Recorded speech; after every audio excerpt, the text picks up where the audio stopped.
Good morning and welcome to the sunrise safari, and quite the dramatic sunrise it is on this glorious Friday morning out here in the African bush. Quite spectacular. Good morning, yes, my name is Jamie and I have VM on camera with me this morning. Heading out on Wendy will be Brent along with Gendre, and then Steph and Dave and Herbert will be wandering about on foot looking for whatever small little wonders of the bush they can find. We are coming to you live from Djuma Plains Game Reserves in the Sabi Sands in the Greater Kruger National Park area of South Africa, so right up in the top of the northeastern corner of this beautiful country. And not only are we live, but we're also interactive, which means you can send through your questions on #SafariLive on Twitter, or you can email them through to questions@WildEarth.TV. And I think before we head off, we'll take one last look at this beautiful sunrise, just because it really is killer.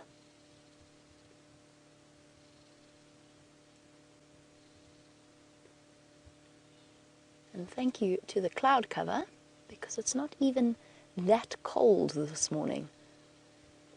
It's around 14 degrees centigrade, in the mid-50s Fahrenheit. Not quite as chilly as it has been the last few mornings that we've set off. I've still got my hot water bottle though, tucked in my jackets, just to keep us warm, shelter us a little bit from the wind chill factor. And off we go. We'll be heading across to Cheetah Plains, hopefully. You never know, we might find a pangolin. It has happened before. But while we do that, Brent has found a jackal for you. I don't. No. Look at this, we've got a beautiful little pair of a side-striped jackal before the sun is even up. And they're all foraging. Let's just try and move forward and get a last look at them.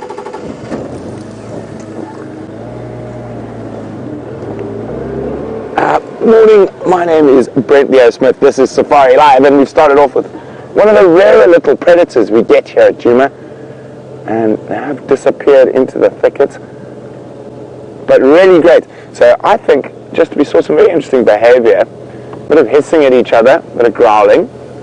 I think this could be the formation of a new pair, and that will be wonderful because they do stay in an area quite a lot, so they're likely to stay here around Sandy Patch.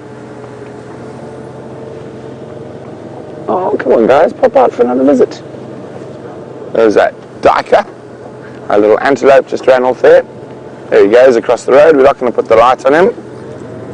So, we heard lions up to this northern area, in this northern area last night, so we're coming to check, see if there are any tracks on the boundary. And I have a Gendre herding on camera with me today, and we're hoping to show you the wonders of the African bushveld.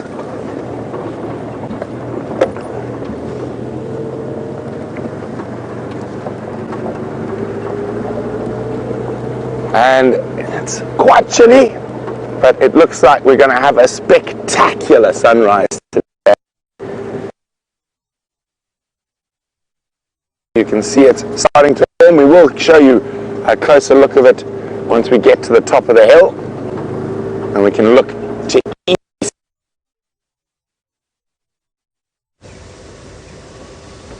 Oh dear, it seems as though Brent has disappeared off your screens once again.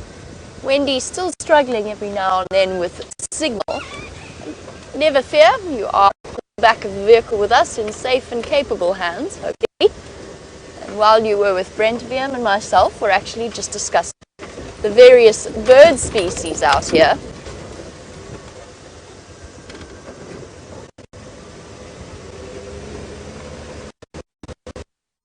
Our signal is also a little bit shaky.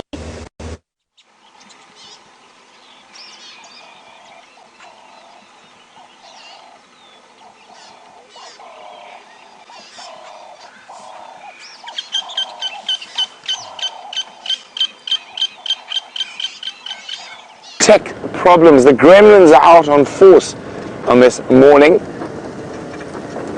but I did say we're going to have a particularly pretty sunrise. And here we go, Genre is going to show it to you now. I'm just going to move the car a little bit. Don't have an aerial in your sunrise. Look at that, isn't that just gorgeous? You can see how fast some of those clouds are moving.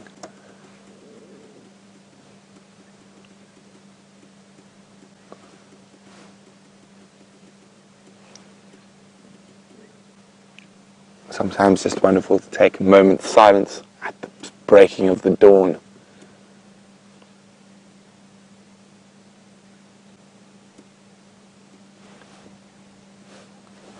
Now, coming up behind that beautiful sunrise is possibly a little bit more ominous. And if we swing to the right slightly, here's a large bank that looks like it's heading straight for us.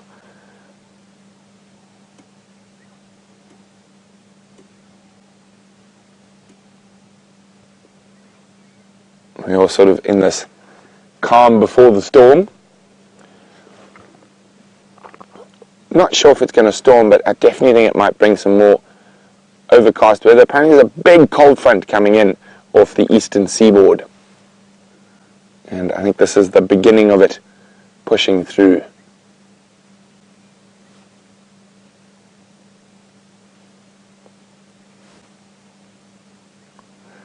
The good thing about sitting and looking at the sunrise is it gives you a chance to listen for any of the big cats. Unfortunately, none are making any noise at the moment.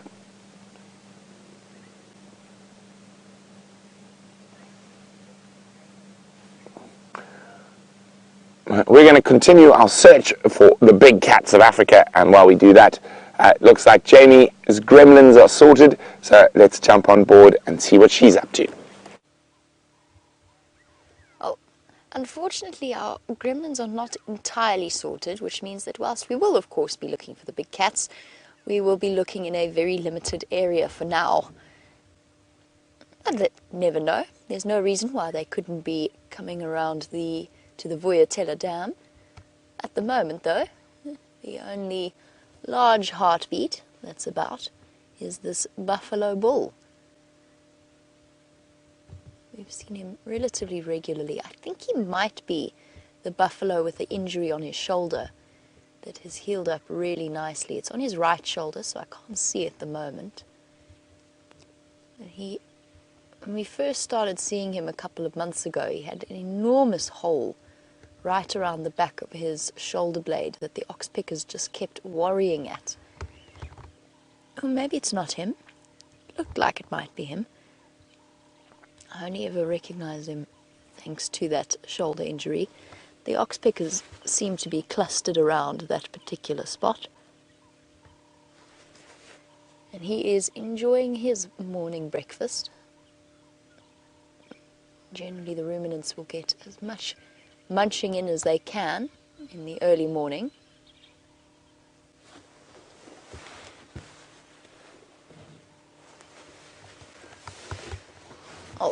Apparently the sound coming from the microphone is quite low. My microphone is all fine.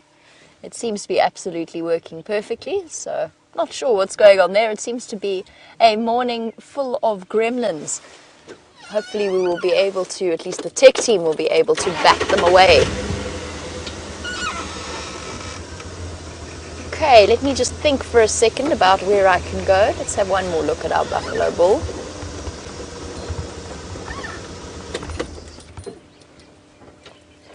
Not the one with the injury. Hello, boy. Full of the typical bald spots around the face that most old Duggar boys have, and quite a few of the younger breeding herd cows and youngsters will also have. There's a couple of reasons behind them.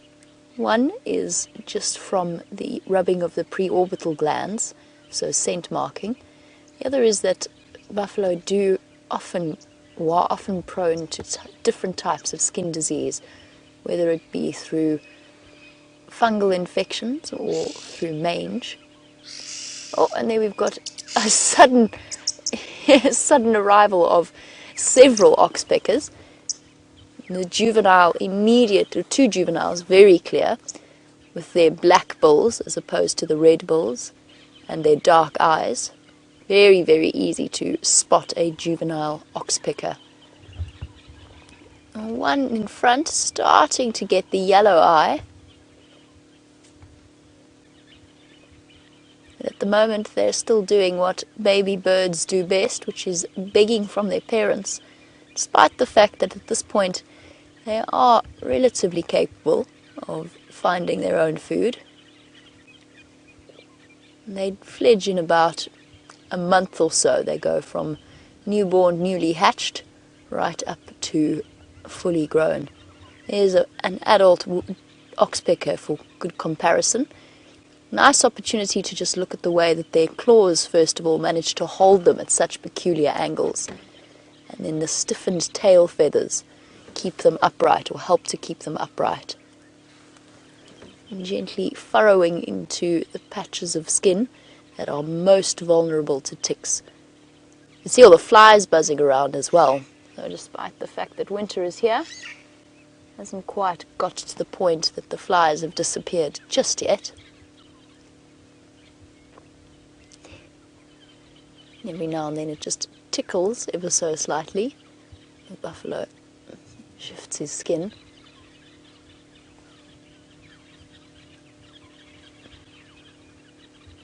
I was hoping that the juveniles might be a bit more inclined towards begging. At the moment they're focused on grooming themselves.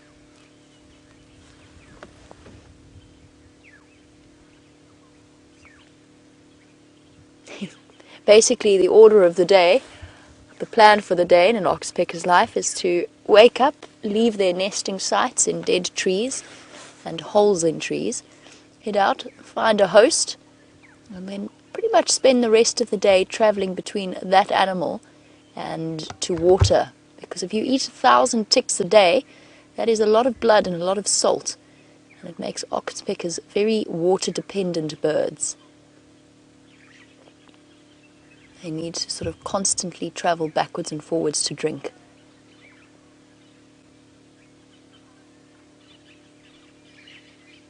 But if each oxpecker can eat 1,000 ticks, then if we've got 5 of them on here, that's 5,000 ticks, 6,000 ticks, give or take. Maybe let's not count the juveniles to be quite that high. So let's say there's 4,000 ticks that will be removed today just by the group of red-billed oxpeckers that we have here. I'm sure the buffalo will be exceptionally grateful for that service paid to him. And then, as always, the ubiquitous fork-tailed drongo, a little black bird that accompanies such large animal sightings, very commonly seen around any of the big animals because they disturb insects. And in turn, the fork-tailed drongo can flutter down and catch them. It's not very hard to see where the first part of the name came from, is it?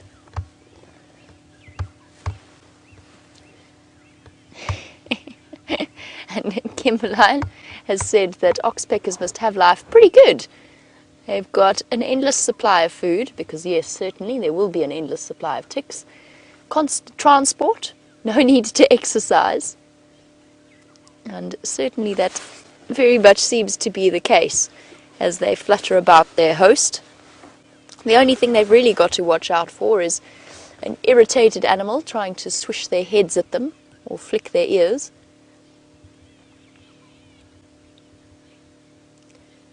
One of the big reasons why they tend to focus around the neck and the leg area is that is where the ticks are. The worst of the tick infestations, of course, are in the most sensitive of the buffalo's areas.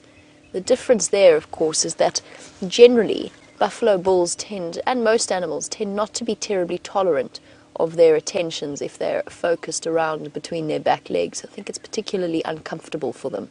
That's why that's always where the animals have the most ticks, and why generally you see the oxpeckers working around different areas. Look at his milky eye. I've seen a lot of buffalo with cataracts or with developing cataracts. Not necessarily that that is the case here, but it does look a little bit, it doesn't look very clear. There's definitely a blue tinge to it. And I sometimes wonder if that's not caused by impact with each other when they fight. Knocking their skulls together at the base of those really thick horns. He looks terribly confused. He doesn't quite know what to do. Shall we leave you, boy, so you can decide where you want to be? Oh, the good news is that whilst Brent and myself are beset by gremlins, there is a third party out this morning. Let's head over to Steph so that he can say hello. Well, good morning to this morning's bushwalk, and have a look at how majestic that looks. It's another cloudy day today. It's not that cold. It's not as cold as it was yesterday. It's only about 40 or 50 degrees Fahrenheit at the moment, so it's not too bad. Have a look at the sun coming up over there. I'm Stefan Winterboer, and we're on camera with David, but we've got some signal problems, so we're going to send you back over to Jamie while we try and sort it out. It appears as though I spoke somewhat too soon, and that the backpack is also struggling with signal this morning, so bushwalk also battling a little bit in terms of finding a good place to have signal. I apologize, I do just need to listen to the Game Drive channel.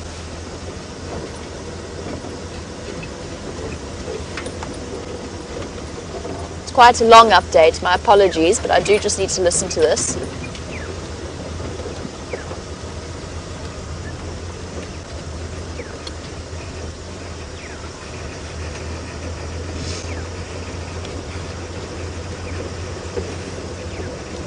Andrew, sorry, what was it? CP open?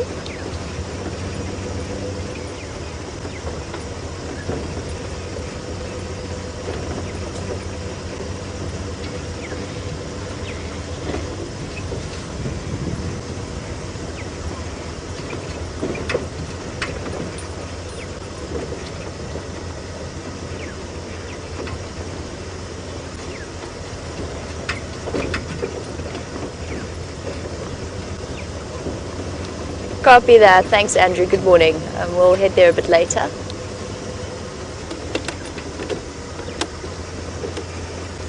Sorry about that, guys. I just needed to chat to Andrew. So basically, with our Game Drive communications, there's several vehicles out at any one point in time during the early morning and the afternoon.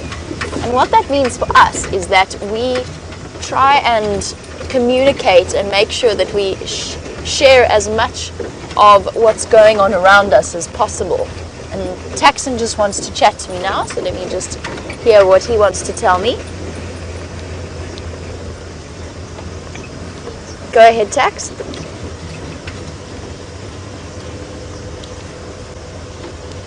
Morning, Tax. We're having problems with the movers, but I think hopefully I'm going to be heading to Cheetah Plains. I'm not sure where Brent's working.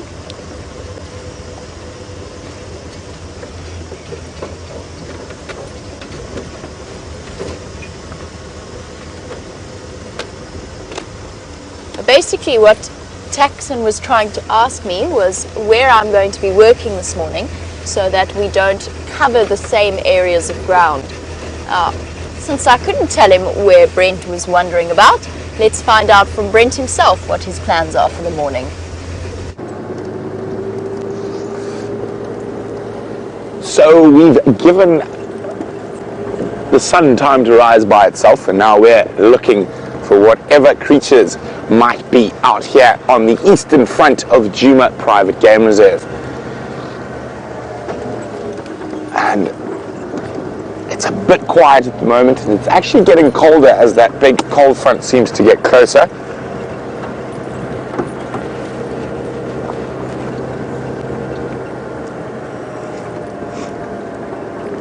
But on a positive note, the cool weather could keep the cats moving a little longer.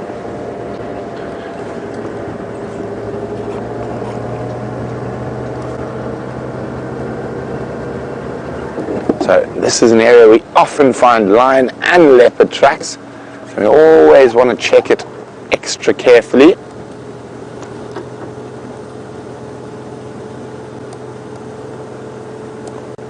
and nothing today.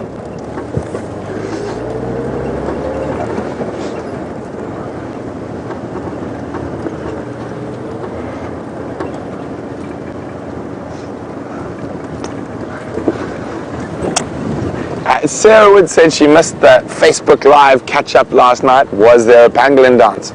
We decided to hold the pangolin dance, and Dave and I are going to do a little more complicated video on the pangolin dance. So look up.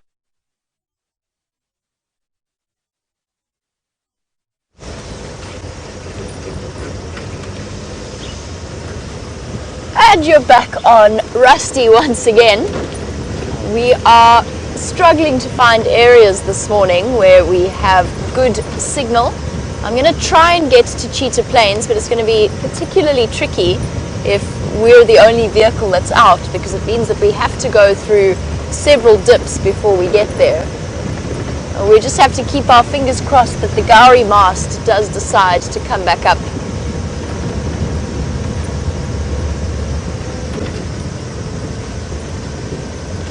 And again, I'm sorry, you've jumped on the back exactly when I need to talk on the Game Drive channel.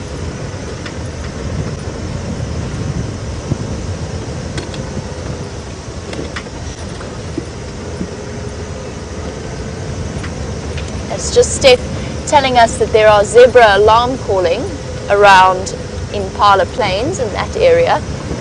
We're going to try and head across there rather. Trying to decide what's going to be best in terms of where we can take you so that you still have picture and not us on tech loop.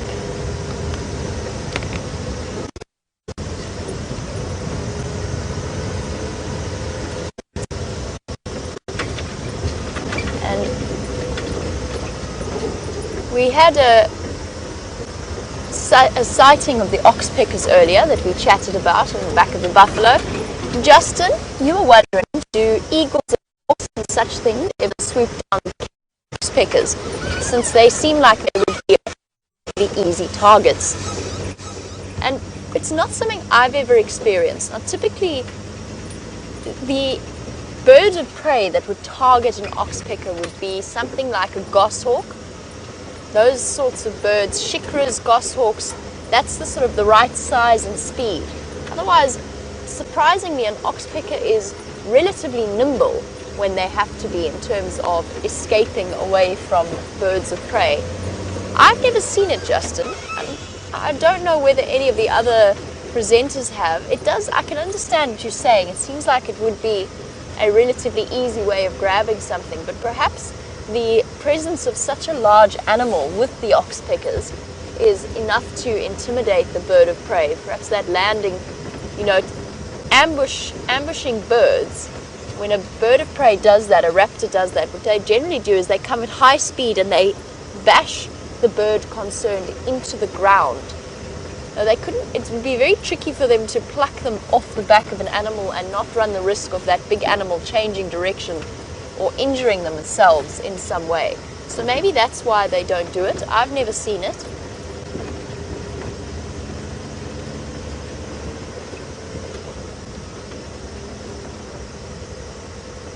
All right, over to Brent, something exciting.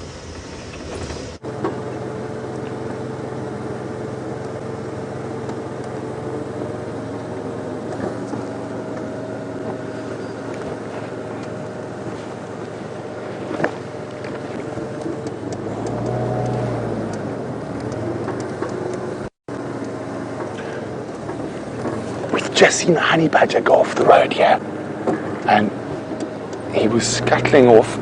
Not too fast, so we're just moving very slowly.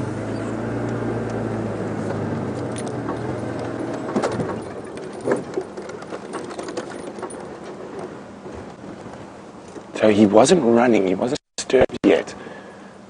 There's a whole myriad of little holes and stuff in there. It's an old aardvark den, and he might have gone to inspect.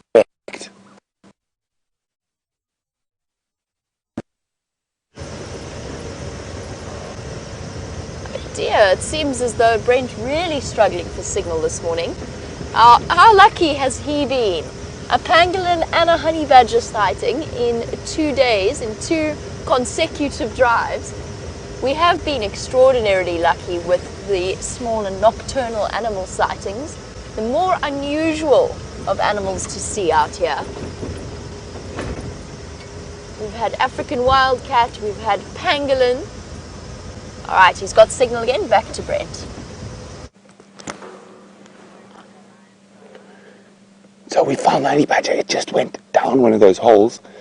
Where Jean-Ray, as you see that little bit of red soil to the right of the tree, he should pop out again now.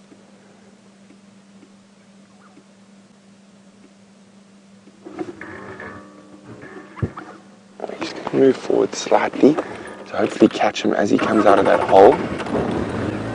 Or her. I haven't actually had a good enough look to decide whether it's a male or female. How's that, Jean-Ray? So you see that little patch of red sand there?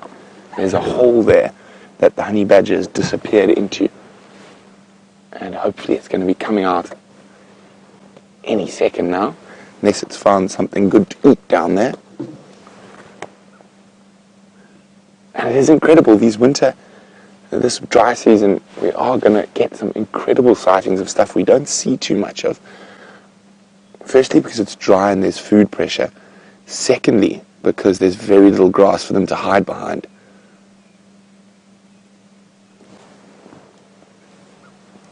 Come on, Mr. Honey Badger, out of the hole now. Or Miss Honey Badger.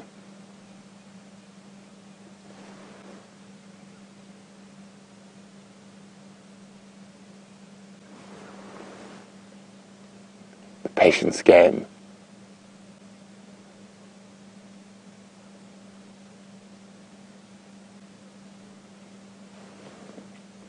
Come on, honey badger.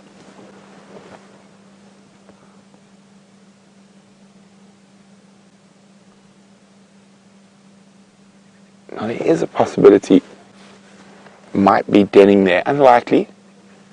More than likely, it's just gone down to see if it can get something to eat.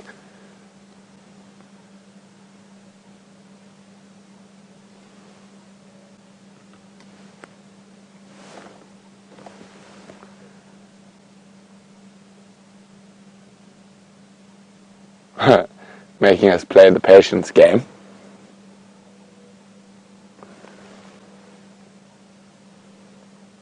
Chandra's at the ready. I've got my camera in my lap. We're sitting here.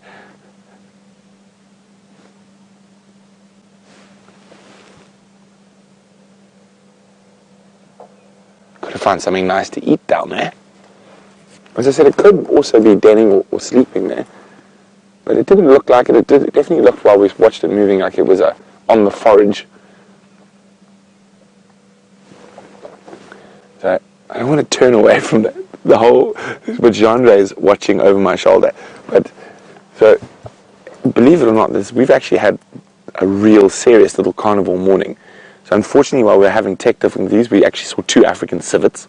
We've seen 2 side-striped jackals to start, and now we've seen a honey badger, and we really hope we're going to get to show you the honey badger if it decides to come out of this hole it's gone into.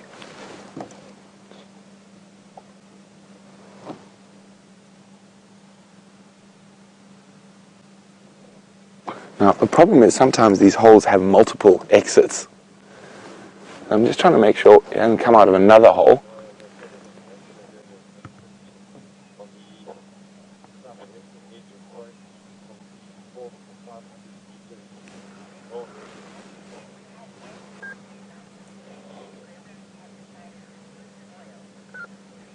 Well, Katrina says we've had way too many good sightings recently. We've been spoilt, so the gremlins decided they need to have a little say in what's going on. Let's try. I'm just going to try have a look if we are in the exact best position while he's still under the ground there.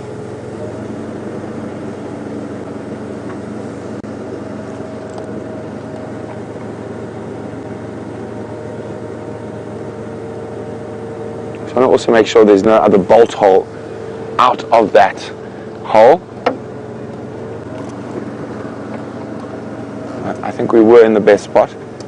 Janet's wondering, what is honey badger's diet? Well, Janet, it's a true omnivore, a very mixed diet. It'll eat a lot of little rodents, insects, scorpions, baby birds, birds' eggs, if it can, even baby scrub hairs, anything it can catch and eat. How's that, Chandra? I'm just saying, just in case, or would you prefer a bit further back? Forward. So you can actually have a look at that very red soil there. Now that's been dug out. And as I said, it might be using this as a spot to snooze. But just from its general behavior, the way it was moving, I don't think so.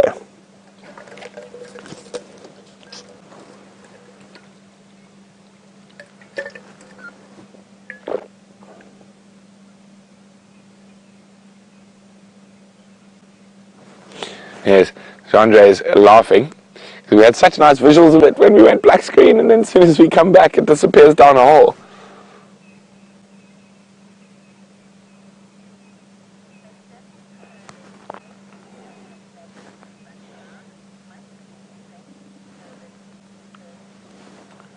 So Herbert, you're spot on, just as I was saying.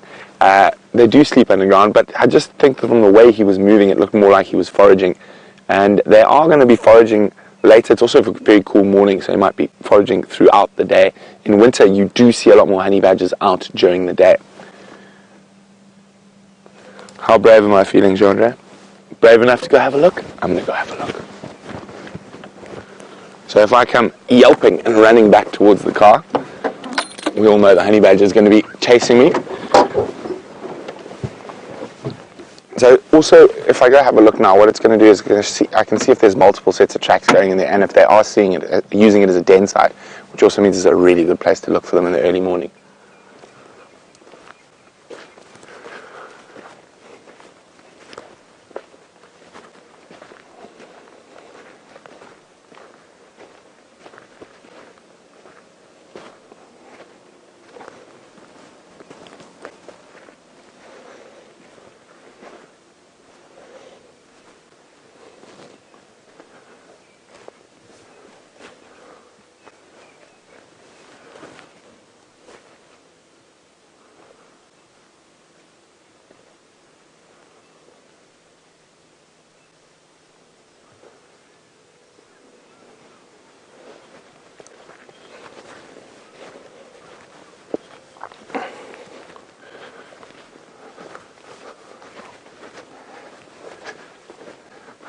I think he's gone to sleep.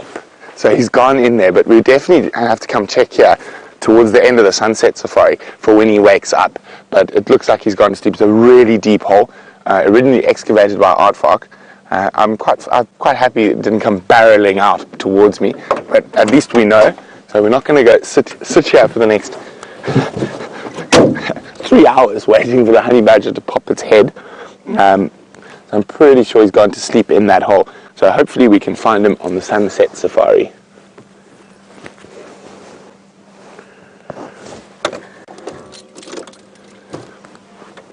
Okay, so while we move, and we're going to try to get back towards better signal area, let's go to Jamie, who's got some pachyderms.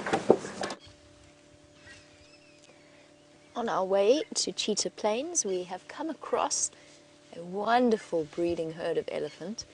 They are moving about in very thick bush, and they seem to be, the little ones at least, the young elephants seem to be quite unsettled. We'll see if we can't find a nice view for you. There's a couple of really beautifully large females in that herd. And we are going to have to move out of the way anyway. There's a vehicle that's coming up behind us. So let's shift now while we have the opportunity. And we'll see if we can't get a better view of our elephants first thing in the morning from a different angle. There's definitely, I keep hearing a car coming up behind me. And just as we get up to this female, have a look at her incredible tusks. Hopefully she decides to show them to us.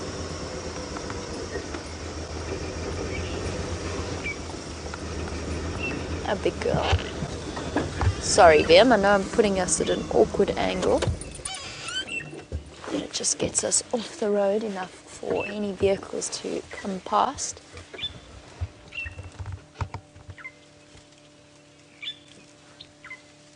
Let's see as she turns, you can see just how beautifully curved her tusks are. Definitely one of the older females in this herd.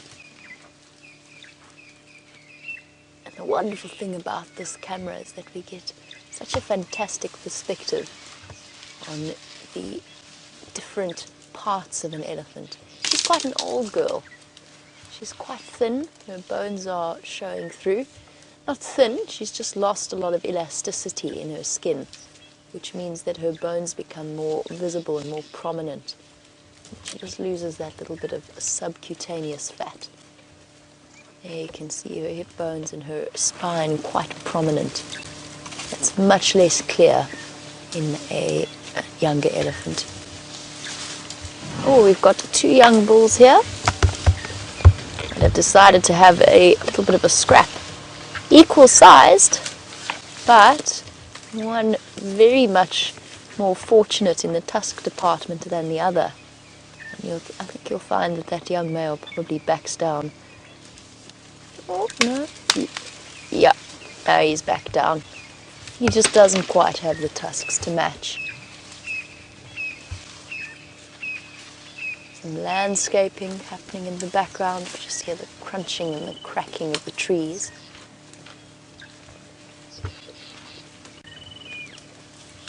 I'm sure I recognize this herd.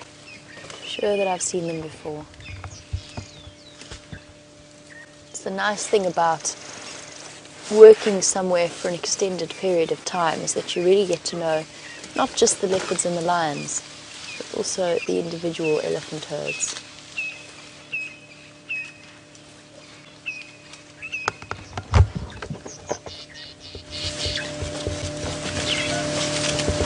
One young bull has decided to be comfortable enough.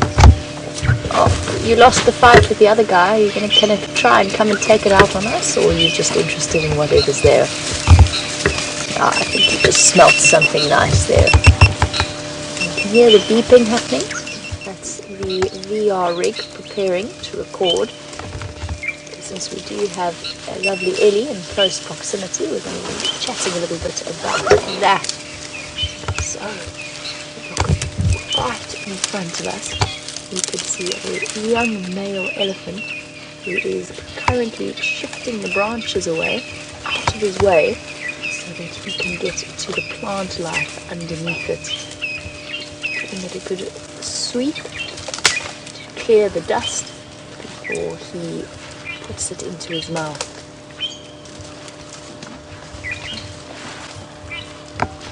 This beautiful morning, of course, it's not just us that are interested in viewing the elephants. We've got a whole herd all around us. Right across, if you look to the left, you'll see a big female feeding a couple of meters away.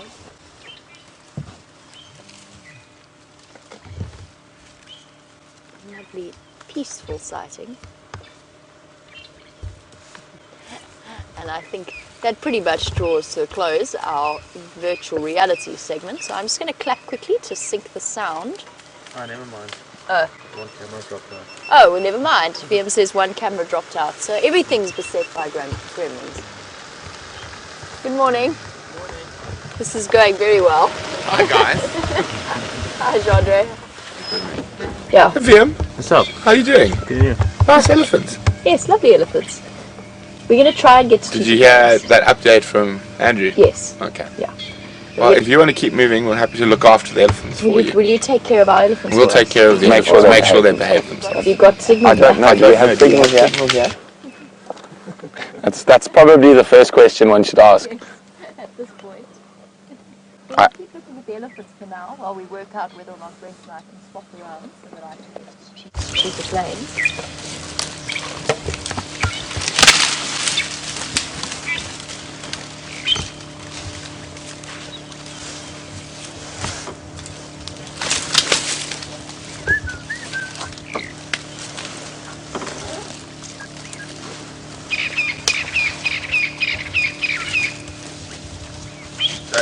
think we got signal here, Jamie? I don't know, Brent. You could have, actually. I'm not sure. On So every time Barry we moved 5 meters, we lost signal, and unfortunately that went down a hole. Okay, apparently we have strong signal. You have strong signal. We have strong signal, so we'll stick with our elephants. Okay, and we'll we'll go forward keep a little moving bit. back towards camp Yeah, then. alright, good luck. Okay. Cheers. Bye, guys. Bye. We're going to stay with our Ellies for now and just see what they're up to.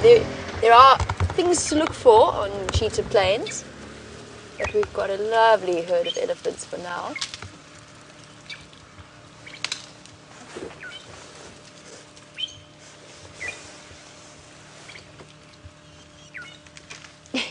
Look at that delicate mouthful she's just taken.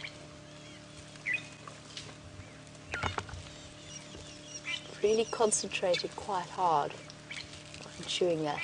Now, the reason she's doing that, it could well be, is that she might be grinding down one set, or has ground down her final set of teeth. I don't think she's quite that old, but essentially an elephant is given 6 sets of teeth in its life. And those are replaced regularly throughout its 60 odd years, 50 to 60 odd years of life. And an elephant actually starts to lose condition when they get to that 6th set of molars. You can imagine what kind of impact constant eating has on their teeth. Constant eating, and it's not exactly like it's soft custard and jello. It's serious food that they're crunching on. Just imagine how that grinds down their teeth. And I think that's why this female is eating as carefully as she was just now. I think that her teeth have been worn down, and she may well not have the next set to replace them. She might be on her final set of teeth.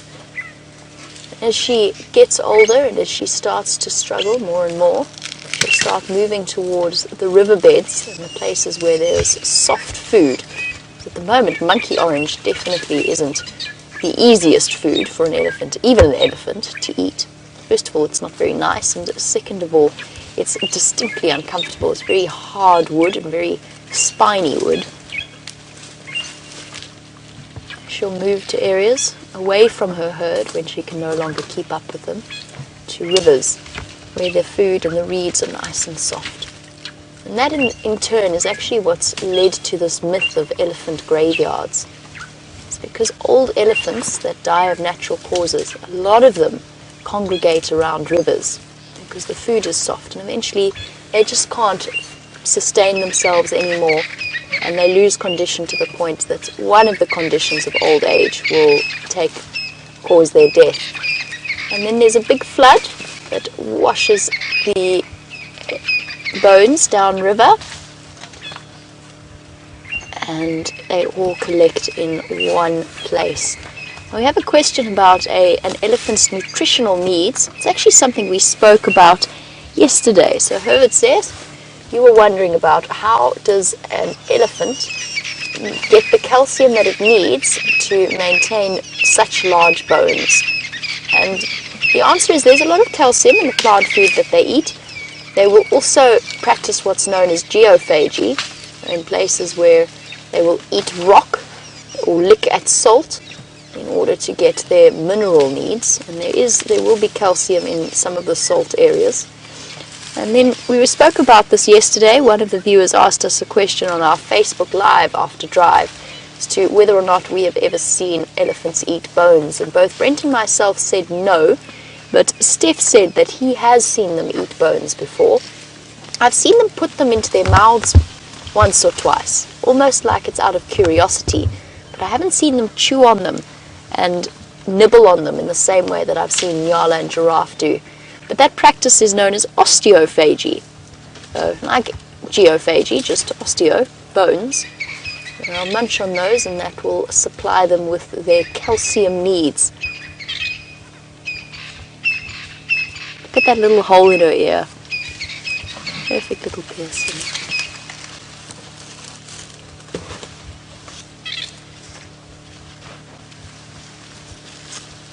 And there's something to that gentle walk of an elephant that is so peaceful to watch as the pads of their feet stretch out. Let's try repositioning, but most of our herd has moved off into the thick bush.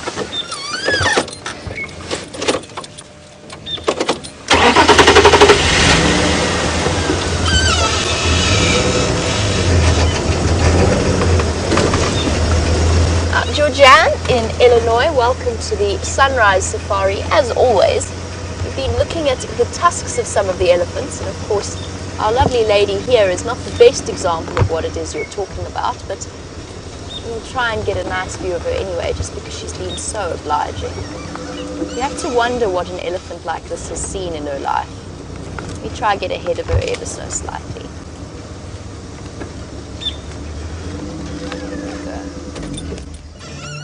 Georgianne has been observing the tusk growth of the elephants out here, and has said that she's noticed that some of the elephant tusks grow downwards in the manner of the forest elephants. I was wondering whether or not there's a chance that they have crossbred. There's always a chance in nature, of course, but it's highly, highly unlikely. South Africa has a very small population of what have been classified as forest elephants towards the Tsitsikamma region and the Eastern Cape, eastern and sort of northern part of the Western Cape along the coast. And it's a very, very isolated population. Now, most of the forest elephants live in Central Africa, the Gabon areas. And I know exactly what you mean when you talk about the shape of those tusks.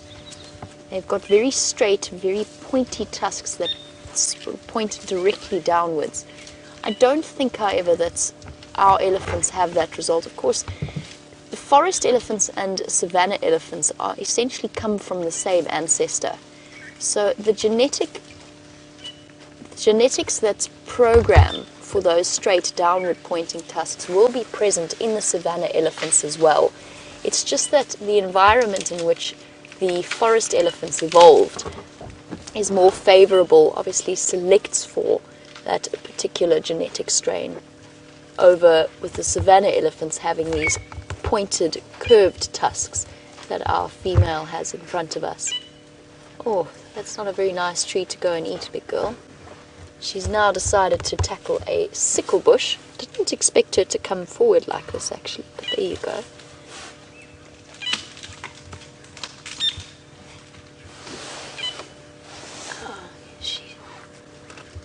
Wandering away from the rest of her family.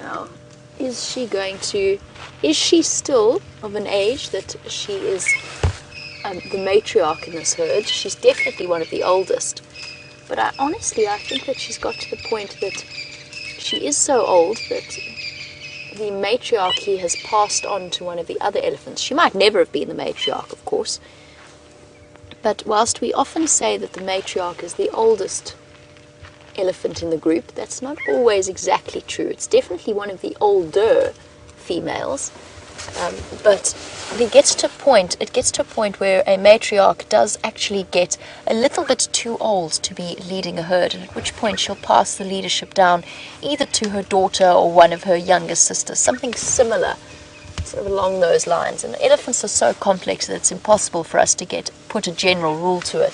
But she's moved completely away. The rest of the herd is still across to the left. Elaine, we had that beautiful sighting of a close-up of her lower lip, and Elaine was wondering, is there a reason why elephants have so much hair around their lower lips, around their mouth? And yes, if you think about where an elephant's eyes sit, and then they've got this enormous bulk of their trunk, and then their lower jaw kind of sticks out here. Now, we struggle as it is to see down to below our chin, but we've now got hands and knives and forks, so feeding ourselves is relatively easy. But for them, navigating these thorn trees in a way that they get the branch, put it into their mouth, dodge the bits that they want to dodge, get the bits that they want to eat, is all helped, or the hairs on the end of the mouth actually help to control that. They're sensitive like whiskers, so it allows them a feel of what their mouth is doing rather than necessarily being able to see it. Here comes our young boy again.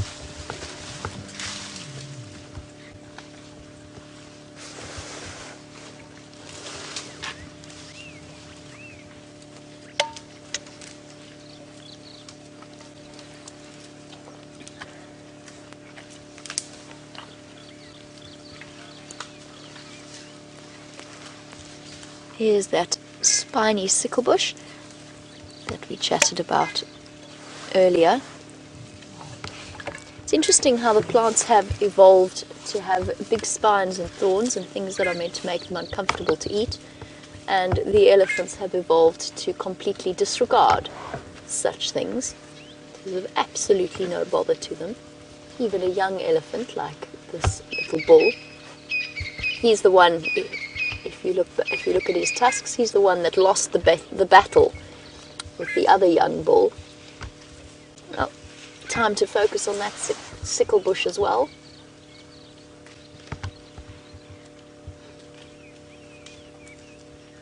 I have many scars from that tree throughout my time in the bush, and yet even a young elephant that you would expect to be slightly more sensitive isn't terribly bothered, although he's been quite delicate about his consumption of this tree, just picking away the green leaves. Oh, okay. What was that all about?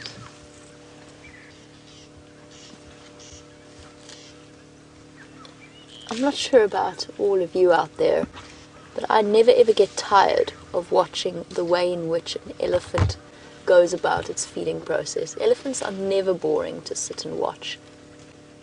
That delicacy of the way in which they move their trunk, wrapping it around the leaf. By one here, he's totally avoiding the spines of the tree.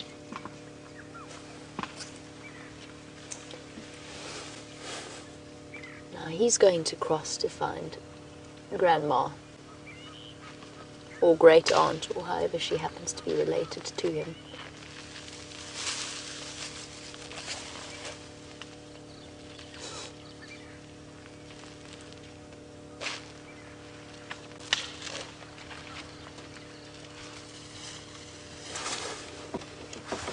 Just bear with me while we watch this peaceful scene play out. Brent is trying to just get hold of me. Standing by.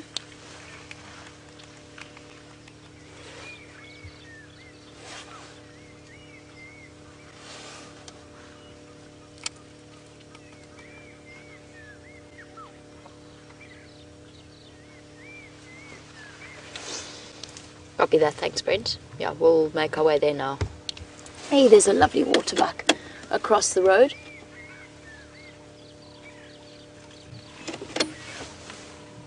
Copy, thanks. Confirm it's controlled on Western Channel.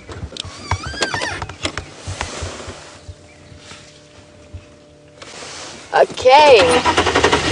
Things have changed, the plans have changed.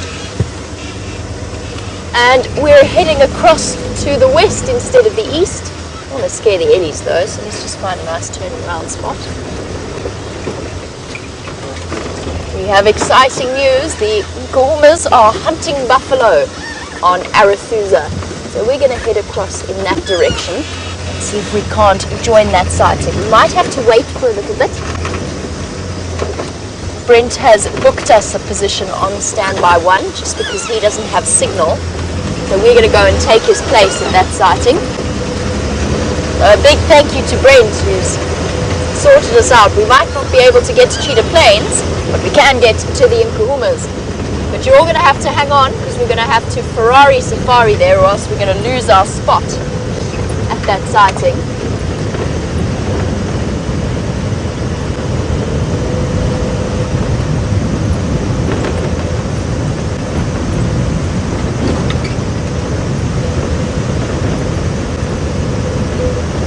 Oh, and this is when you really feel the brisk bite of the cold morning air.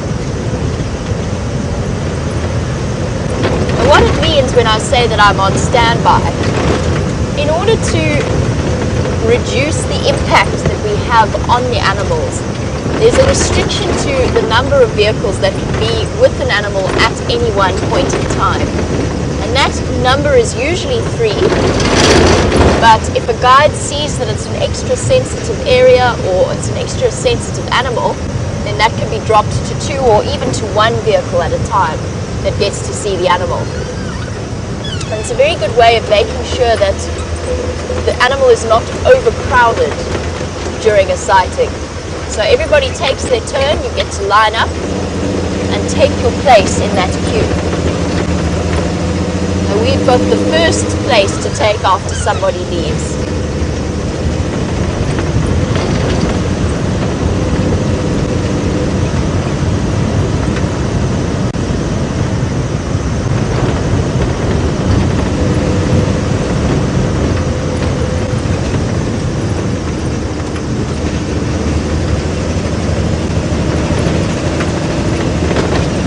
How are you doing back there, VM? Freezing.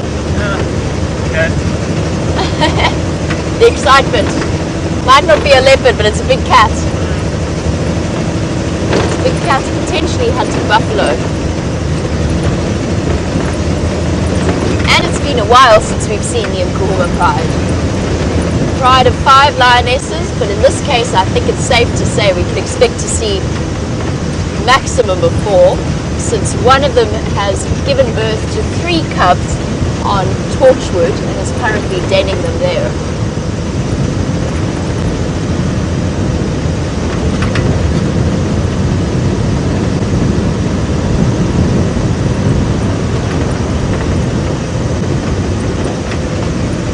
Now, I'm not entirely sure exactly where the lions are. I have to get closer in order to find out.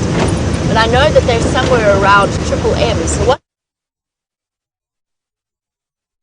boundary of Djuma, Gowrie, Maine, and then we're going to, as soon as we get to the corner, we're going to head straight north and start making that direction. So we're speeding along here, and there you go, just a little bit of a rough idea as to where it is we're going and what it is we're racing to.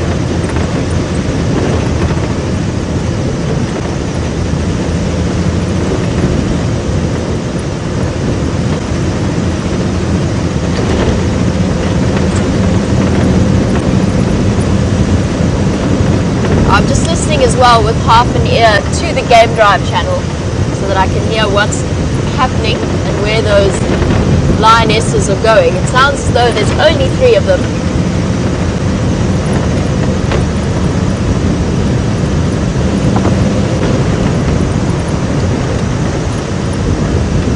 And I wonder if that wasn't where Steph heard the alarm calls coming from.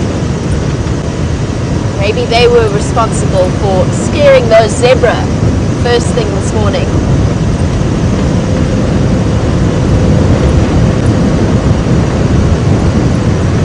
Oh.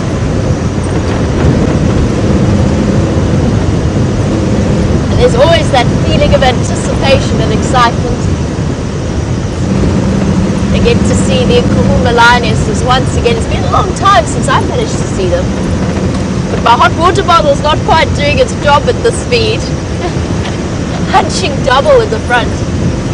Eyes streaming, nose streaming.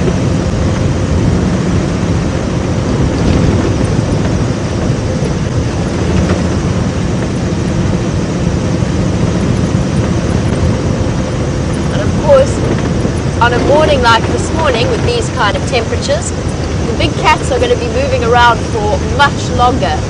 And James Richards, you were wondering, you were saying, you know that the windy cold weather is an advantage to the big predators, but can the same be said for the smaller predators? Will they be more active as well? And the answer is yes, absolutely. It applies across the board to all of the predators and also to most of the nocturnal, hyena. Most of the nocturnal species. It was not a hyena, it was a hyena's tracks in the road. But I had to slow down just to check that it was not a leopard track that I was about to obliterate in my high-speed movement.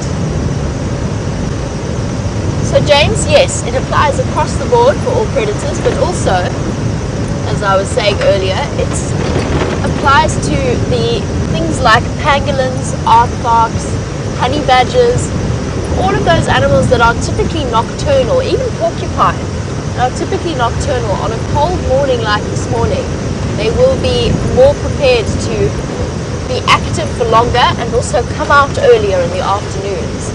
one of the reasons why you got to enjoy that pangolin sighting with Brent yesterday afternoon on the sunset safari in the middle of the afternoon. It's one of the reasons why, despite the cold and despite how we moan and shiver, okay, well, I moan and shiver, everybody else is quite stoic about the whole deal. It's one of the reasons why we still absolutely love winter as a season. We've got a far better chance of seeing mysterious animals like that. We're going to stop and just look at these hornbills because it gives me a chance to just chat on the Game Drive channel.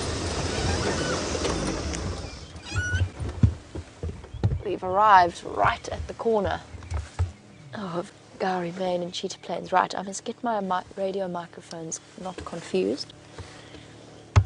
Ryan for Jamie.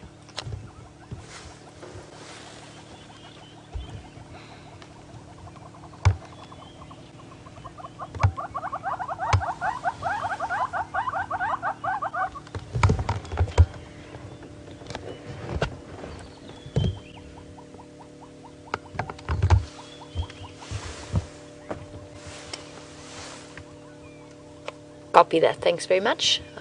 Standing by on Triple M.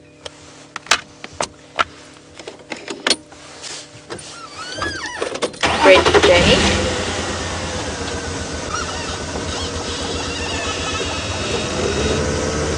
Brent, I can't copy the lock clearly. I'm standing by on Triple M. I can hear whether or not I get called in, but I can't hear where they are exactly.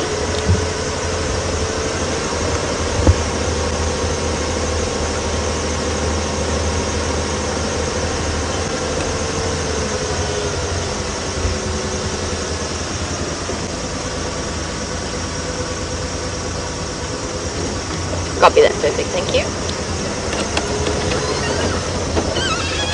Alright, well, we've got to wait our turn now.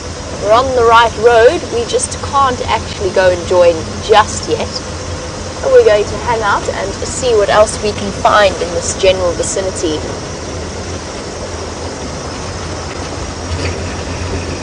It was worth the rush though.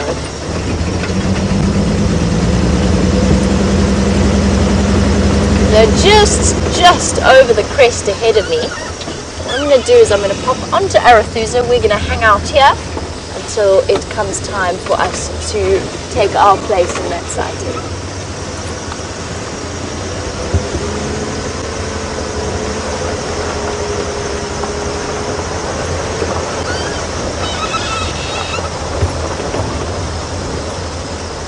Reserve included is between 30 and 40 kilometers an hour, which converted to miles is, what's that, 30 to 40 is about 12 to 15, 12 to about 17 miles per hour.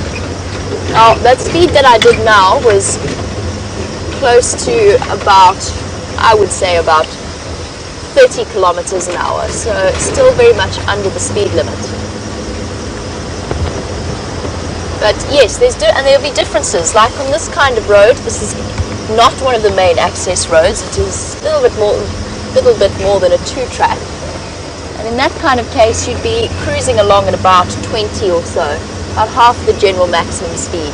That being said, there are certain areas where those speed limits are higher, particularly in the Kruger National Park, where the roads are tarred. That's generally at around 50. And certain vehicles are exempt from that and can travel up to 60 to 80 kilometers. They can go a bit faster because they work and they have to do things within the park itself, which means you have to cover ground. You don't have a choice. The speed limits are very important. They're there for the animal's safety, they're there for people's safety.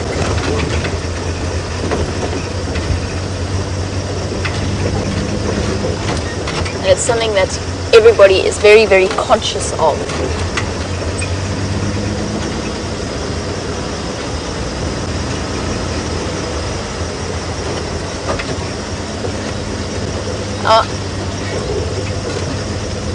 There's also, of course, there's limits to the time of day in which you can be traveling around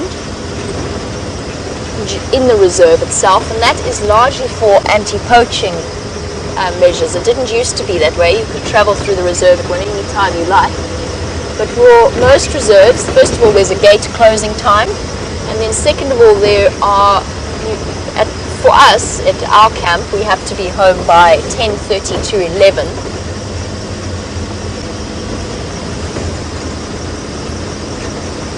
Sorry, I'm trying to listen with half an ear at the same time.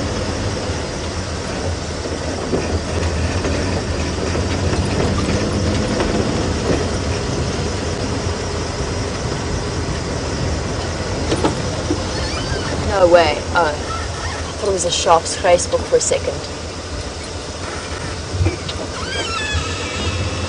So yes, there's a curfew for us, and what that means is that the anti-poaching team doesn't have to focus their attentions too much on following up on lights or vehicles moving about at night, but then just turn out to be people moving in the dark between lodges or between parties, so that they don't waste their time and their resources.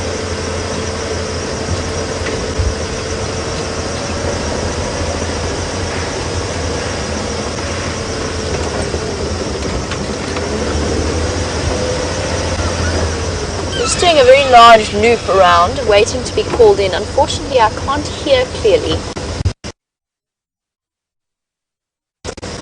But I do have some interesting Impala rutting action